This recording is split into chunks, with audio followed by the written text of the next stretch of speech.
ready to hear from our next team. This is Team Cake and Bake. Come on up, team.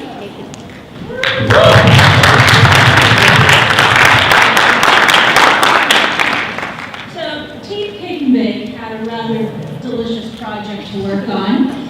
They worked with a company called Baked by Yael, which is an independent bakery in DC that specializes in cake pops. All right, so let's hear how you helped come up with ideas to improve the production process. Hello everyone, this is Zach, Matt, Mickey, and Eileen. My name is Eric, and we are Team Cake and Bake. And this semester, we had the pleasure of working with Baked by Yael as our client. Yael left her full-time job in order to pursue her passion of baking. Sounds like the American dream to me, and our team couldn't have been more excited to work with her this semester. Now, specifically in baking, Yael loves making cake pops. Cake pops are when you take frosting and cake, roll up into a ball, and cover it in candy, and then put it on a stick. They are delicious. Trust me, we've had a lot of them this semester. Now, Yael started selling these cake pops to her friends, and then her friends' friends, and then she decided to do something big. She decided to start her very own store online. She sold to birthdays, anniversaries, weddings, large corporate events, and then she decided to do something really big.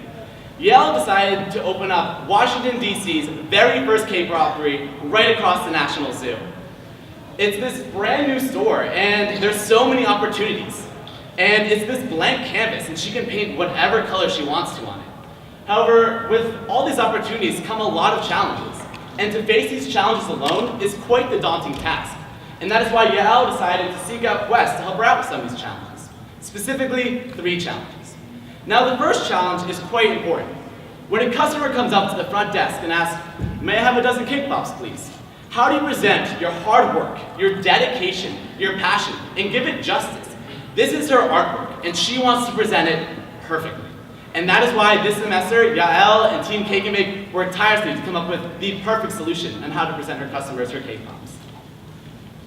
So when we first came together, and we put all the ideas that we wanted in the perfect packaging up on the board on the sticky notes, and we started looking at them, and from those we came up with 6 variables of things that we would want in a packaging. The must-have of these variables was that it would be food safe, protective, and economical. Because in the end, she was a small business and she needed the money.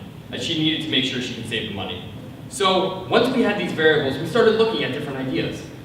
So first, we looked at cardboard inserts, which are essentially just inserts and that are molded out of cardboard. Next, we looked at injection molding, which is where you take molten plastic and you pour it into an aluminum mold, and that's how you create a shape.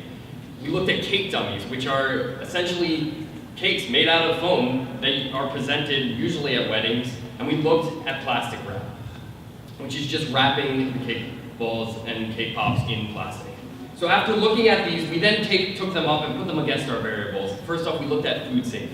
So we started to look at it, and we found that the cardboard inserts just didn't cut it in terms of food safety, so they were taken off as a viable option. Next, we looked at protectiveness, and we found that the plastic wrap also just did not cut it in terms of protectiveness, and so it was taken off as a viable option. Third, we looked at whether it was economical, and we found that the price per cake dummy was too high to warrant going into. So we took that off the list, and we were left with injection molding. So we started looking into injection molding, and Yael had actually approached us and said that she had looked into injection molding a little and had a few options of who to go to. But we looked into other options, and we found that it had a very high tooling cost, which is an initial cost in order to create the mold. But the pricing per each one, while very good, you needed to buy a lot of them in order to get that pricing.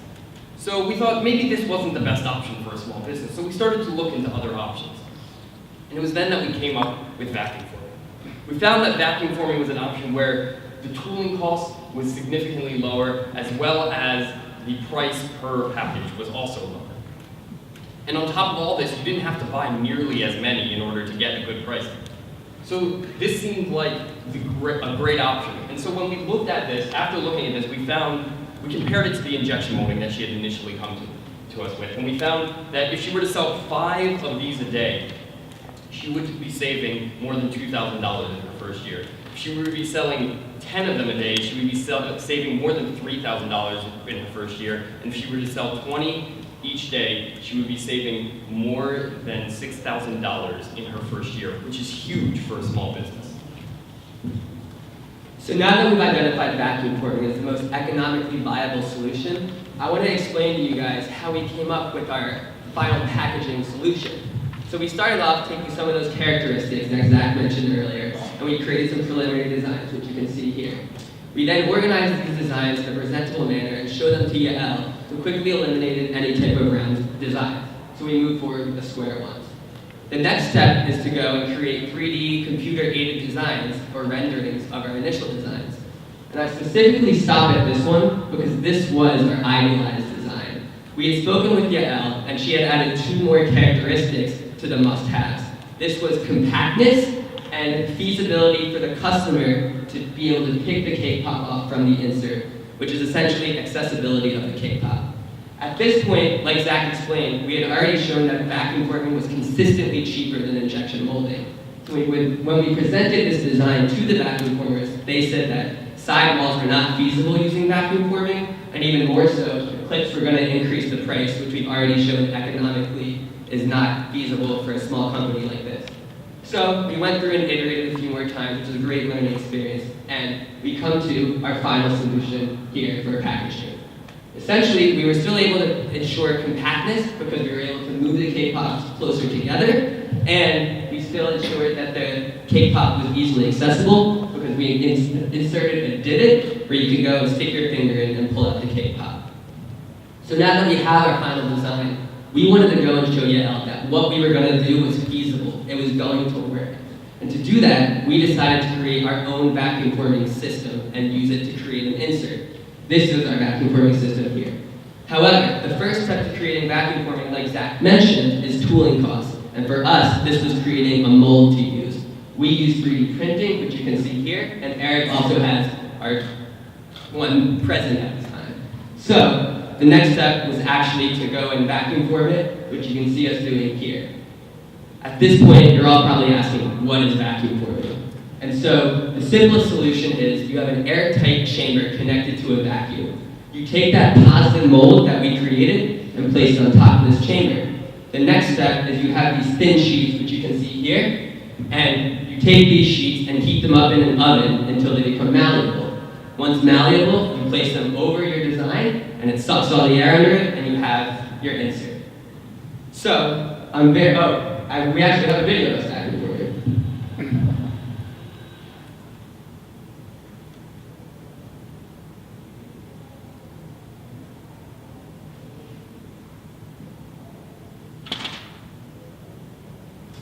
So clearly we were able to do this for one insert, but for her, who's going to need to have upwards of 20 per day, she's not going to want to do this, which is why we suggest going to a professional company. However, I'm proud to present to you our final packaging solution. The 2 things I want to highlight here are that she asked us specifically to create packaging for a dozen and a half, or a half dozen and a dozen cake pops.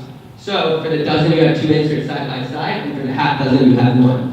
More importantly, these inserts fit perfectly inside of the bakery box to add increased stability, and even more so, the cake pops fit in their assigned slot, which is great. So, I pass it to Mickey. Thank you. At the heart of every cake pop, you have a cake ball. Now our client needs thousands of these cake balls available on hand so that she can meet the ever-changing demands of her customers, as well as be able to fulfill extremely large orders. It is this necessity that brings about our second challenge. Now, for any good freezer storage solution, we, along with our client, agreed upon 4 criteria that this solution must excel at. 1, it must be space efficient, it must be organized, it must be able to maintain the structural integrity of the fragile handcrafted cake balls, and it must protect from freezer burn. So our client currently has a solution in place. This solution involves taking cake balls, placing them within Ziploc bags, and then storing these directly into the freezer. Given the solution and the opportunity it has for growth, we went ahead and found a solution where we take cake balls, place them directly into shallow food containers, and then systematically store these within the freezer. Now, comparing these two solutions, we see that in terms of space efficiency, the Ziploc bag method actually comes out on top. The figures here are the Ziploc bag method can store about 19,000 cake balls compared to the 14,000 with the food container. Now, when we look at the other 3 categories, we notice that the that the food container comes out on top of this. We have a organization system that allows us to score well in our organization criteria, and the hard plastic allows us to protect the contents of the container and not have any weight crush the cake balls within. And the best part, our client actually went ahead, implemented part of our solution, and found out that the food container method does a better job at preventing freezer burn than the Ziploc bag method. So this here is a, Okay, so what should display right now is a representation of our freezer on the inside. Okay, loading problems. Thank you for bearing with me. So what you would be seeing is a representation of the inside of our freezer. Now, the system that we have in place is a first in, first out system. What this means is that the oldest item in the freezer is the first thing that our client will be able to retrieve. So we designed a system whereby you have containers within the freezer, and the rightmost column is the oldest item in the freezer. So all she has to do is take the oldest item out of the freezer out, do whatever she needs to do with it, slide everything over to the right, and then place the newest container within the leftmost column. And it's that easy.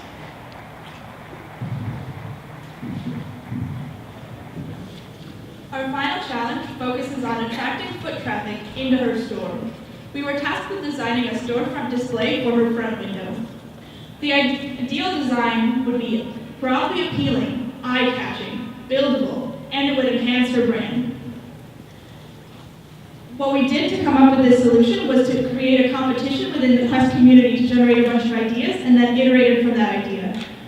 You should see behind me the 3 images of our display. However, if you want to check out our poster, they're in the bottom right corner. And the main factor of our display is a swirl, which is seen in her logo and her cake pops.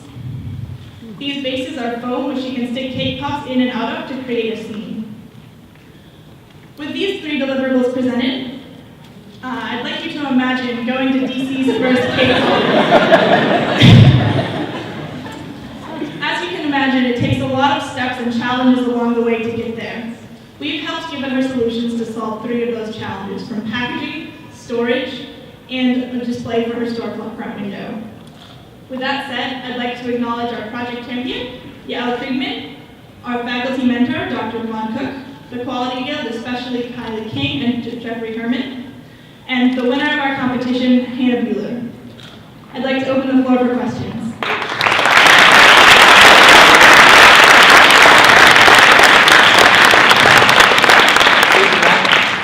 Specifically for me, first off, for you guys in town, you did great without the slideshow. Great job. Maybe, could you speak a little bit to what benefits this new systematic method of storing cake balls does in terms of efficiency and use in the product?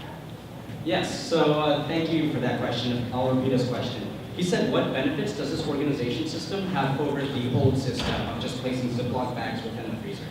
So the benefits that come as a result of this are that we have a large reduction in waste. Before, time would be spent trying to look through Ziploc bags that have labels on them that indicate, like, for example, the cake ball and things like that, the flavor of the cake ball and when it was placed. But now we have a system where things are color-coded, and that signifies the contents of the container. So searching will be much faster, and also so will retrieval. Yes. With regard to the vacuum forming, what type of thermoplastic did y'all end up deciding on to use? Okay, so the question was, what type of plastic did we use for our vacuum forming? And so we did a lot of research and researched a lot of different plastics that are typically used for food-safe products, as that was our main category that we needed to hit. And we thought we were going to use PVC plastic, but when we did more research and found out that inserts are specifically designed out of PETG plastic, we simply went on Amazon, purchased vacuum forming thin plastic, and that's how we came to our final solution. So essentially it was just research. Okay, and did you look to see if there were different varieties that would be more cost effective versus the other, but still maintain the safety of the pops? You asked for cost effectiveness? Yeah, for different types of plastics. So what we were creating for her was essentially just a test to make sure that what we were giving her worked. Whereas the cost of the actual plastic, that would be something that would be looked into by the company that was actually making it. It would go into the eventual cost of the product, and when we approached vendors, they gave us their estimates, and that was tied into that. Great, thank you. We have one more time for questions. You're welcome to talk to the team afterward. Thanks so much. Take it easy.